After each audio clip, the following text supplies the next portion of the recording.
Buenas tardes, grupo de Nuevo Testamento 1. Como pues ya es costumbre, ¿verdad? Por semana vamos a iniciar nuestra siguiente clase respecto al Evangelio de San Juan.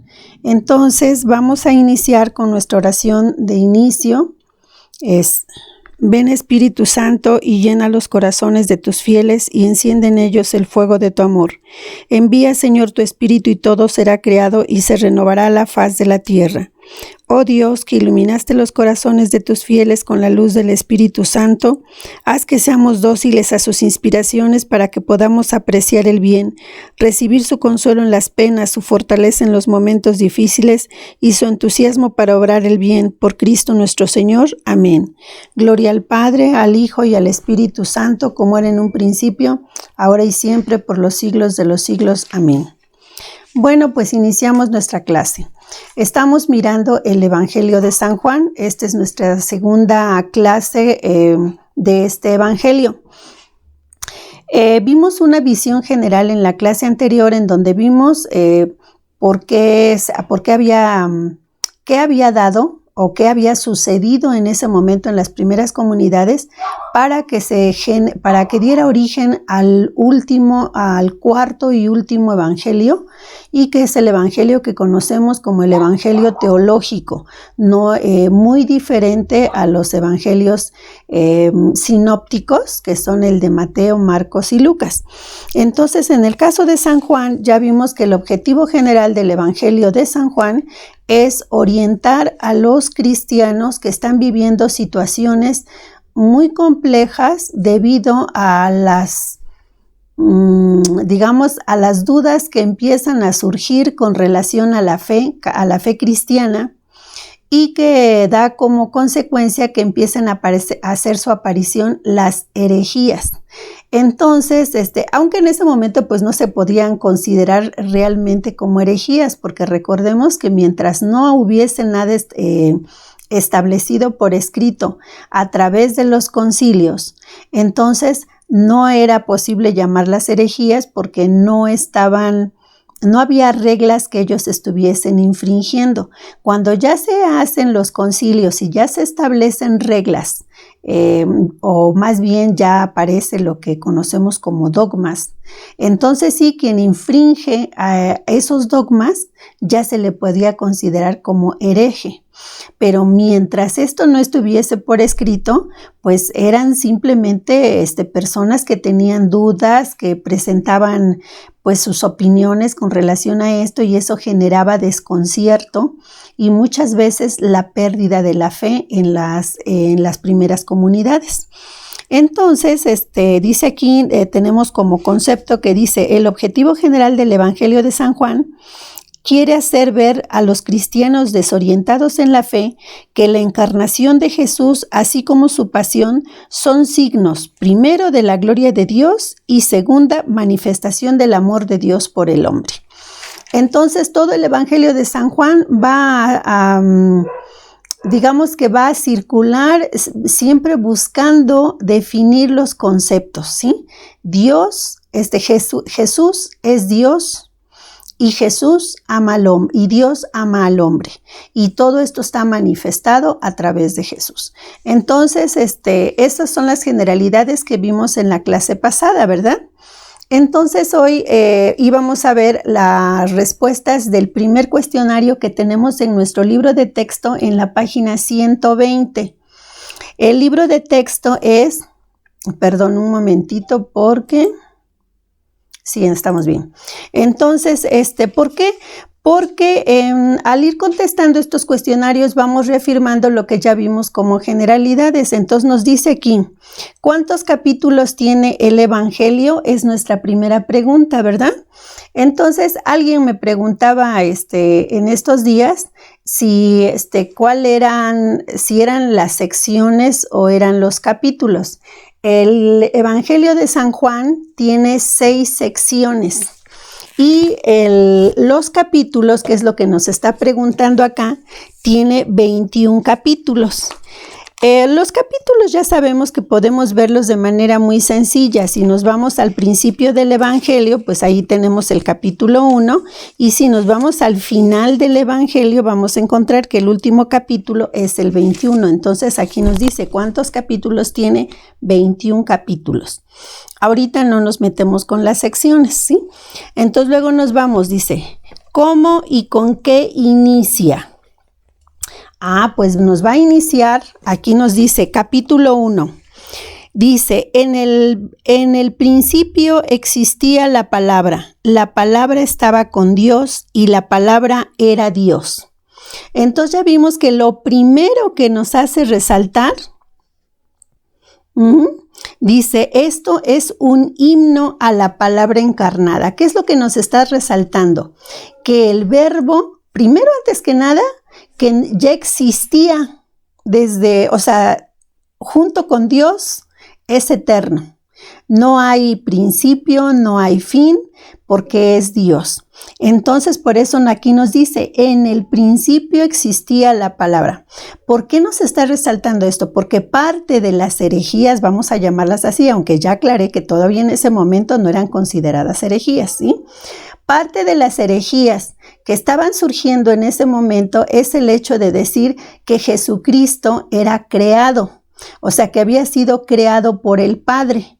Entonces, si hubiera sido creado por el Padre, tenía un principio, y no era así, porque Jesús es Dios y ha sido eterno junto con el Padre.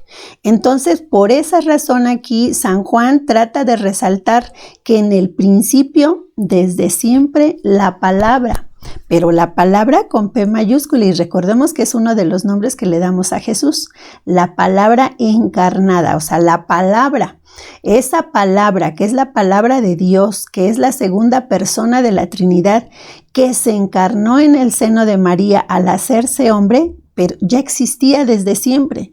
Tendría un principio como hombre, como ser humano, pero como Dios, Él no tiene principio ni fin, ¿sí? Él es eterno junto con el Padre. Entonces, eso es lo que nos está resaltando aquí en la primera palabra, y dice aquí, esto es un himno a la palabra encarnada, a la palabra hecha carne en el seno de María. Entonces, viene la pregunta 3. Dice, ¿cómo y con qué termina?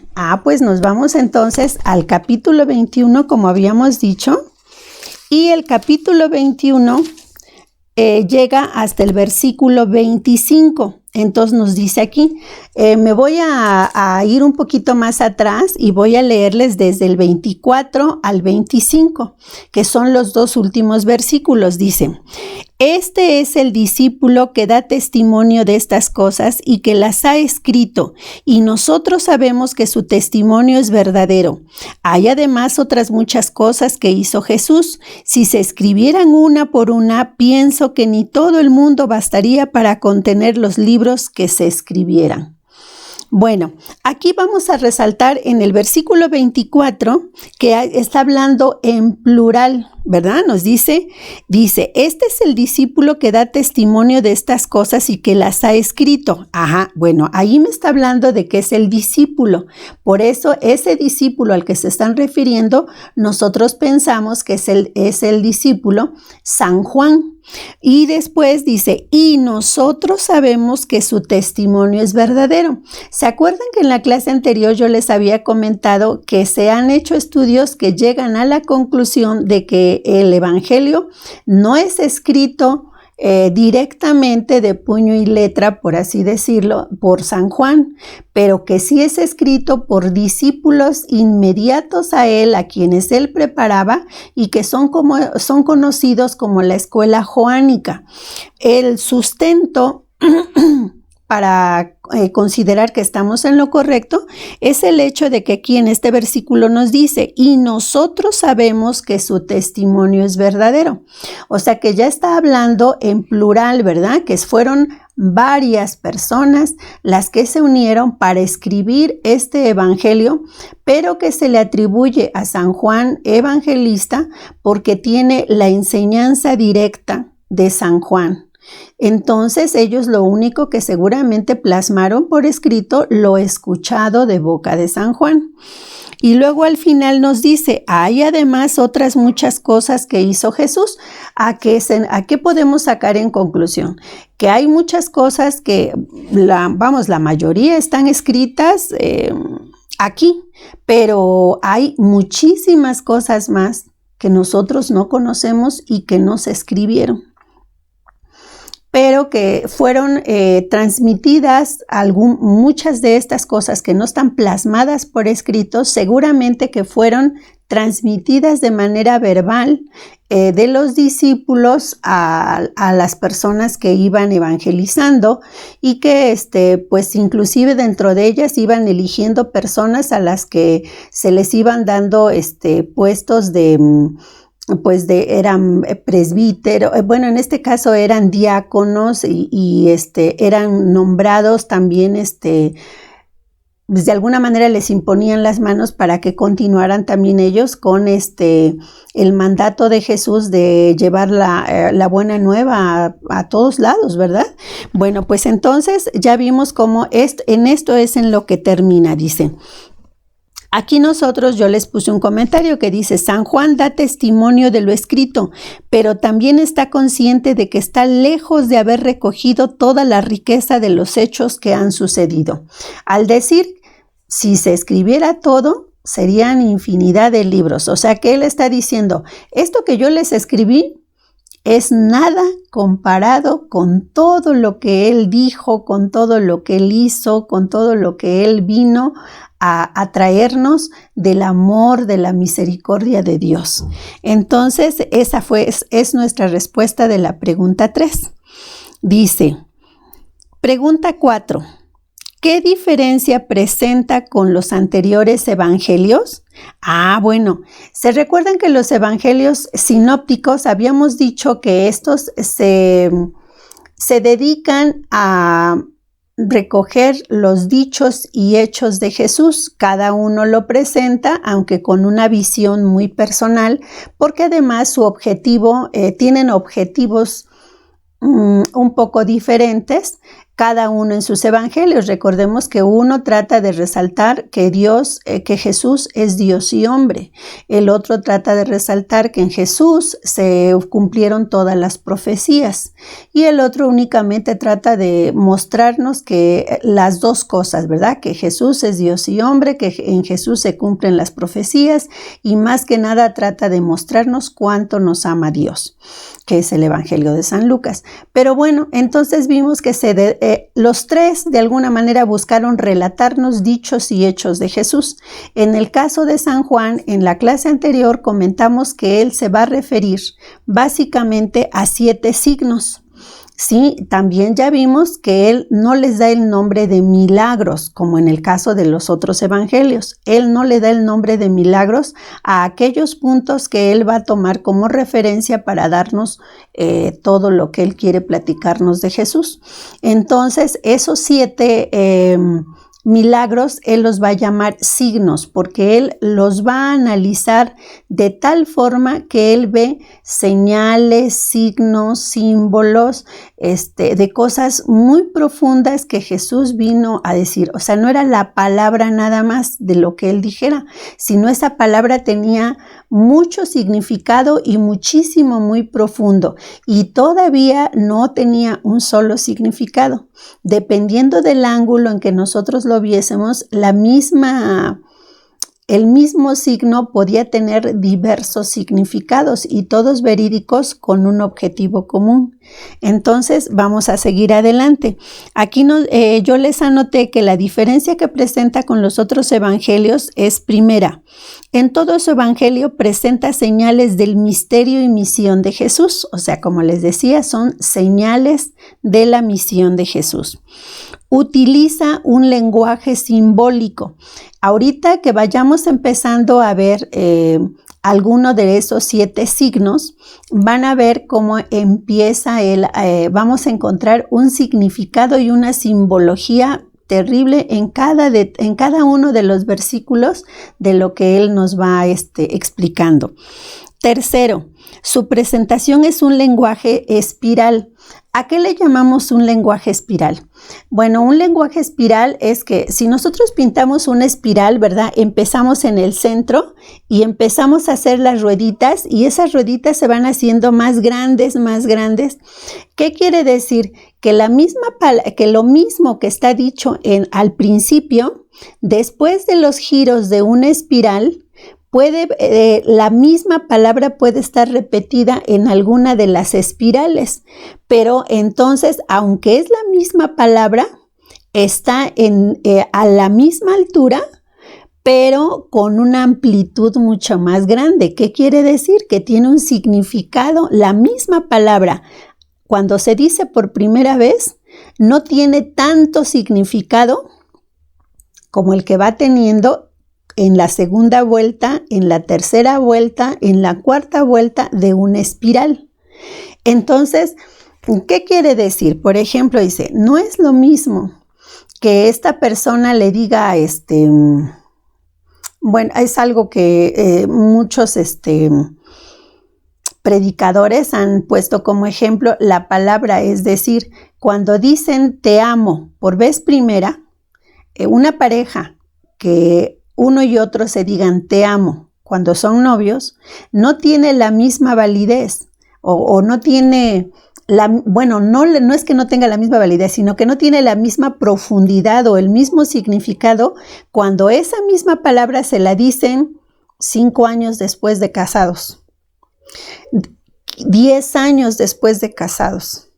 Al final de una vida de vivir en matrimonio, si le vuelve a decir te amo, ese te amo tiene una profundidad, tiene un significado mucho más grande, porque cuando se lo dijo por primera vez, pues a lo mejor se lo dijo cuando eran novios, después se lo dice cuando se casan, después se lo dice cuando tiene el primer hijo, después se lo dice cuando ya están viejos y después se lo va a decir cuando a lo mejor ya estén en sus últimos momentos que le diga te amo, ¿verdad?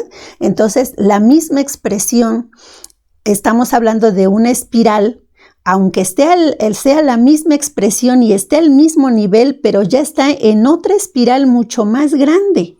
¿Qué quiere decir? Que va teniendo una profundidad y un significado mucho más grande, aunque sea la misma palabra. Bueno, entonces eso es a lo que se refiere, que dice que tiene un lenguaje espiral. Luego nos dice, utiliza solo 7 señales o milagros para explicar la misión y el misterio de Jesús, tanto como sea posible hacerlo en esos 7 milagros, ¿sí? Entonces, estamos hablando de que no se parece, ya con estas pequeñas características que ya indicamos, pues ya vimos que tiene una gran diferencia con los evangelios sinópticos, ¿verdad? Vamos a seguir mirando. Pregunta 5. ¿Quién es el autor? Como habíamos visto en la clase anterior y ahorita se los volví a comentar al inicio, se le atribuye al discípulo a quien Jesús amaba.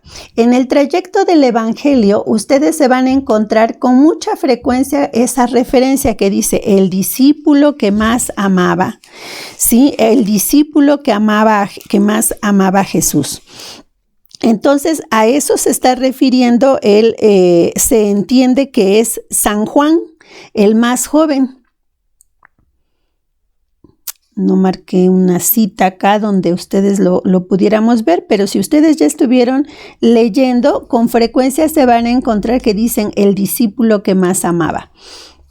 Bueno, entonces nos dice acá, pero también ya comentamos que según los últimos estudios se dice que no pudo haber sido Juan el que lo haya escrito, sino que algunos discípulos suyos que se conocen como la escuela joánica son quienes seguramente hicieron los escritos, pero escribiendo, plasmando lo escuchado de boca de San Juan. Entonces, a este grupo de discípulos se les conoce con el nombre de escuela joánica. Pero para efectos de nuestros estudios, nosotros vamos a seguir considerando que este evangelio esté escrito por San Juan, aun cuando ya sabemos que seguramente que fue la escuela joánica. Dice, ¿a quién se dirige? Ya vimos en los evangelios sinópticos que en la clase anterior vimos que, por ejemplo, uno está dirigido a los judíos de Palestina, otro está dirigido a los judíos que apenas habían regresado y se habían convertido a la fe. Otros en el caso de San Lucas, está dirigido a los gentiles, a los judíos y a todos los que quieran escuchar esta buena nueva, ¿verdad? Pero de alguna manera hay como que un grupo específico a quien están dirigidos los evangelios. En el caso de San Juan, él no se mete a un grupo específico ni a nada. Él nada más trata de aclarar aquellas dudas que están surgiendo con relación a la fe. ¿Y por qué estas dudas que empezaban a surgir acerca de la fe y que además eran dudas tan grandes porque no era duda de una persona sino de grupos completos y que empiezan a crear disensiones o separaciones a veces de algunos grupos y algunos había quienes totalmente abandonaban la fe? Sí, hacia esos grupos que empiezan a tener dudas, que se empiezan a cuestionar con relación a quién es Jesucristo, es para quienes Él escribe este evangelio. Es como decir, a ver, tú que no crees que Jesús es Dios y hombre, mira, yo te voy a aclarar. Y se acuerdan que ahorita en lo que acabamos de leer dice, al principio era el verbo y el verbo era Dios y el verbo estaba en Dios. Y entonces él empieza a decir, antes que nada quiero que entiendas que Jesús es Dios, que es hombre, que ama, que Él ha existido desde siempre, que es la palabra encarnada, o sea, la palabra Dios que se hace hombre para poder estar con los hombres, pero Él ha existido desde siempre. Entonces, él nada más lo que busca es aclarar esas dudas para que los cristianos reafirmen su fe y que no caigan en esas dudas que los pueden llevar a la herejía o a separarse en este caso, de la fe cristiana. Entonces dice, ¿a quiénes se dirigen? A cristianos que viven problemas de fe ante el enfrentamiento de herejías como el docetismo y el gnosticismo. Como estábamos comentando, digamos que las dudas, las primeras preguntas que se empiezan a cuestionar, que se empiezan a hacer es, ¿quién es Dios? Sí, y entonces decían, empiezan a cuestionar la naturaleza de Cristo. Entonces había unos que decían que Cristo no era hombre, que nada más era Dios, o sea, que era mucho más grande o que su naturaleza divina estaba por encima de la naturaleza humana, que realmente, como nos dice aquí el docetismo, herejía que consideraba que el cuerpo de Jesús era aparente. ¿Se recuerdan que les explicaba yo en la clase pasada que había una gran diferencia entre decir que Cristo era Dios y hombre? Y ellos decían, Cristo es Dios y parecía hombre, pero no era hombre. ¿Sí? Entonces dice que solo era Dios y no hombre, por tanto rechazaban la encarnación, ¿sí? Y por tanto Jesús no participaba de nuestros sentimientos ni sufrimientos, ni murió realmente, negaban la realidad de la naturaleza humana de Cristo. Entonces trataban de hacernos ver como que si Jesús no había sufrido, entonces, pues como que la encarnación no tenía sentido porque no se había hecho hombre, nada más había como que fingido ser hombre. Entonces, contra esta herejía o estas dudas que se conocieron con el nombre de docetismo, eran docetas los que la practicaban o los que creían esto, es para los que viene este evangelio, para reafirmarles que Jesús sí es hombre, 100%. No es 50% hombre ni 50% Dios. Es 100% Dios, es 100% hombre. algún sacerdote ponía como ejemplo de decir, ven que hay una azúcar que está muy molida, así como que muy hecha polvito, y hay un azúcar que está un poquito más granulada. Bueno, dice, de esa azúcar que está muy molida, dice, agarren un puño de azúcar, o sea, la misma cantidad de azúcar, una taza de azúcar y una taza de sal, échenla, revuélvanla, y ahora díganme, sepárenme de esa mezcla que quedó, cuál es la sal y cuál es el azúcar. Y no van a poder hacerlo. Ya todo es 100% sal y 100% azúcar, ¿verdad? Dice, entonces así está mezclada la naturaleza de Dios. Vamos a decirlo de esa manera un poco burda, ¿verdad? Pero con esto nos tratan de hacer notar que Cristo se hace hombre sin perder su naturaleza divina también. Y se hace hombre en todo igual al hombre, excepto en el pecado, ¿verdad? Pero entonces era 100% hombre. Dice, esa es una de las dudas que empiezan a cuestionarse. Entonces, después, otra pregunta más. ¿Quién eres primero? ¿Es Dios o cómo dicen? ¿Dios creó a Jesús? O nos decían, es que Dios, primero, Dios Padre, ese sí es eterno, ese ha existido siempre. Pero Él creó a Dios Hijo.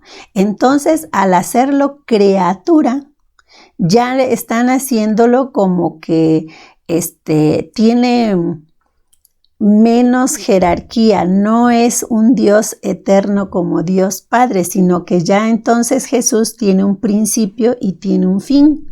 O sea, y pues no, aquí volvemos a lo mismo, ¿no? O sea, era otra cuestión. Y luego dice, ¿se acuerdan que, por ejemplo, nosotros tenemos un credo, el credo de los apóstoles? Que en el credo de los apóstoles, precisamente surge es una confesión, realmente ni siquiera, muchos dicen que no se le puede dar el nombre de credo, sino que más bien es una profesión de fe de los apóstoles en las primeras comunidades. Pero bueno, como quiera que sea, ese es un credo y que luego tiene sus cambios. El credo de los apóstoles dicen que hace su aparición, o más bien queda establecido después del Concilio de Nicea. Y después del Concilio de Nicea, ante todas estas dudas, surge otro concilio que es el de Constantinopla. Y ese credo que queda después de Constantinopla es el que venimos nosotros conservando o profesando hasta nuestros días. El credo niceno-constantinopolitano. En ese credo, si se fijan, ya se van reafirmando más cosas. En el de los apóstoles nada más decimos que creemos en Dios Padre, en Jesucristo, que es su Hijo.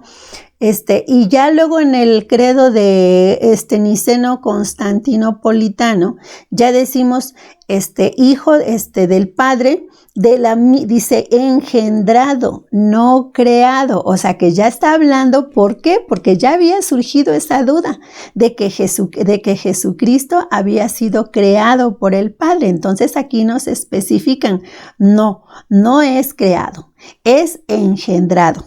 ¿Sí? No creado. Y hasta nos dicen, de la misma naturaleza que el Padre. O sea, si el Padre es Dios, el Hijo es Dios.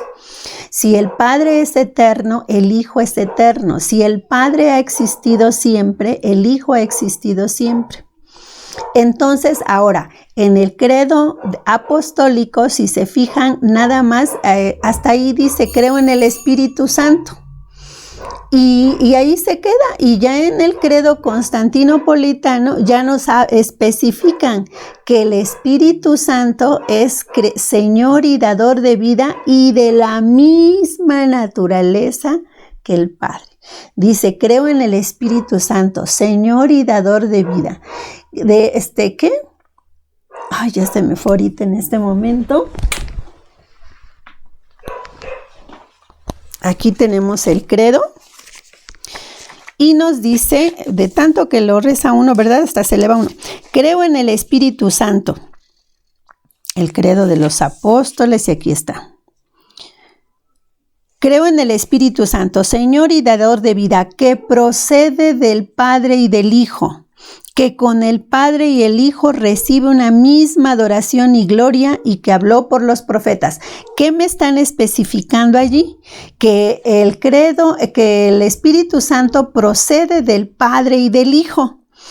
¿Por qué? Porque ya había surgido para ese entonces otra duda también, que si el Espíritu Santo nada más procedía del Padre, pero no del Hijo, y que nada más a través del Hijo había llegado a nosotros los hombres, pero que nada más procedía del Padre.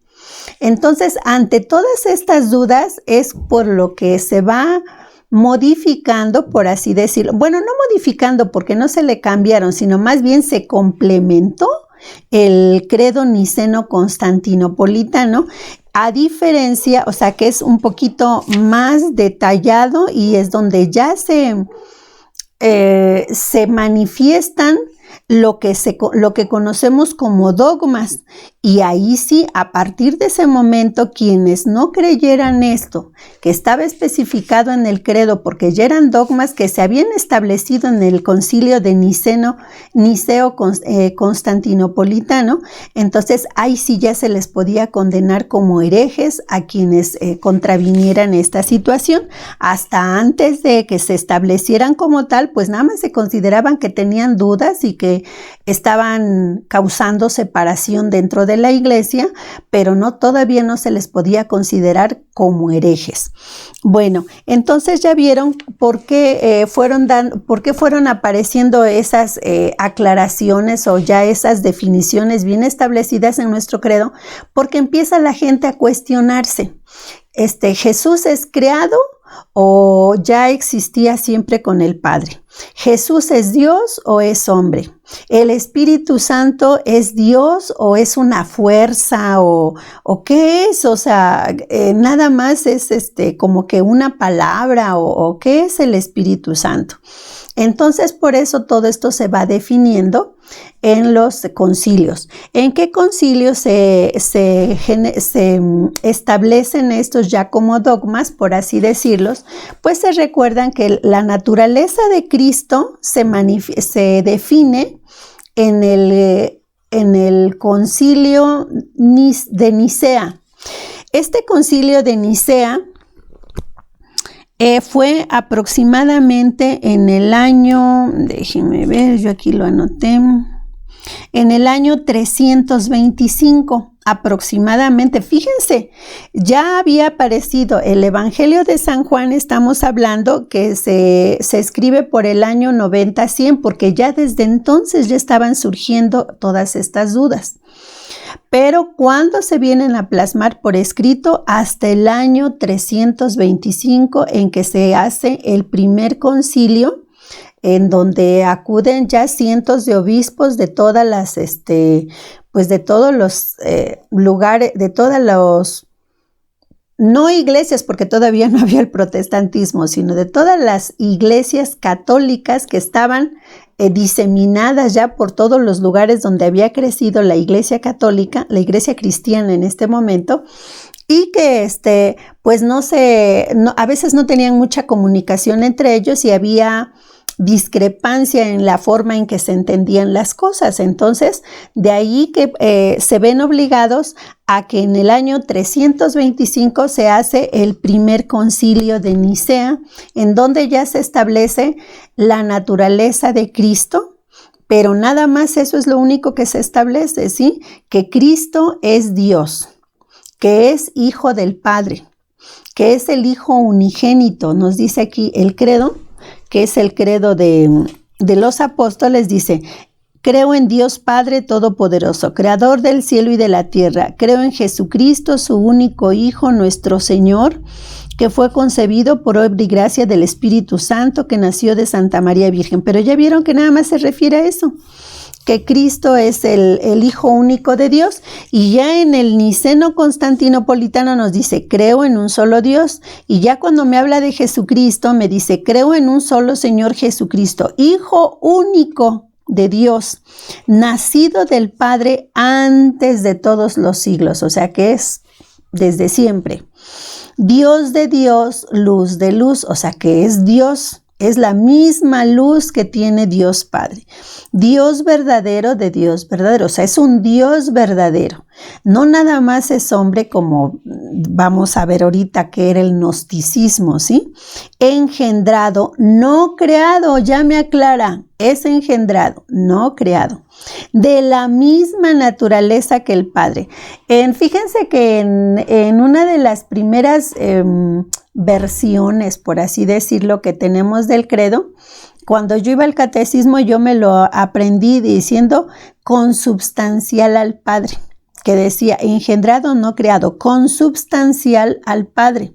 ¿Qué quería decir? Que era de la misma substancia que el Padre, que era igualito al Padre, no había diferencia en él. Entonces ya dice, por quien todo fue hecho y que por nosotros los hombres y por nuestra salvación bajó del cielo. Ya me está dando para qué vino del cielo a la tierra, para qué se hizo hombre, para la salvación del hombre. Entonces ya vieron cómo el Evangelio de San Juan nace o se escribe para hacer todo este tipo de aclaraciones. Entonces ya vimos cuáles eran las dudas del docetismo, ahora vamos a ver las del gnosticismo. Mezcla de creencias orientadas y filosofía griega de la escuela platónica. Es una creencia que ve el bien frente al mal, el espíritu frente a la materia, el espíritu frente al cuerpo y el alma. Esto es lo que nos habla en qué consistía esa herejía, vamos a decirlo así. Si nosotros nos vamos a nuestro libro, vamos a encontrar que aquí nos dice claramente a qué se refieren los gnósticos. Dice, crece la influencia y expansión de los gnósticos cristianos, que en términos generales se pueden señalar como los rasgos fundamentales peculiares del gnosticismo, que en todas sus verdades promete al hombre, al yo humano, liberación y redención por el camino del conocimiento. Dice, como los gnósticos plantean que hay una dualidad entre el espíritu y la materia, o sea, como que hay una lucha continua entre la materia y el espíritu, esta última, o sea, la materia, es despreciable y por vía de la revelación a través del conocimiento es posible liberarnos de esta. ¿Qué quiere decir? Que entonces los gnósticos decían, la materia es mala, el espíritu es bueno. La única manera de someter la materia, o sea, de que la materia la desechara y que el espíritu venciera sobre la materia, era a través del estudio y del conocimiento. Entonces, por eso decían, solamente la gente de una gran preparación, la gente culta, la gente de estudio, es la que tiene la posibilidad de salvarse, porque esto no es posible que lo entienda la gente ignorante. Sí, entonces dice el gnosticismo a través de la inteligencia, de la sabiduría, del conocimiento, el hombre puede hacer como que dominar a la materia que es pecadora por naturaleza, someterla al espíritu, que el espíritu es el único que es bueno.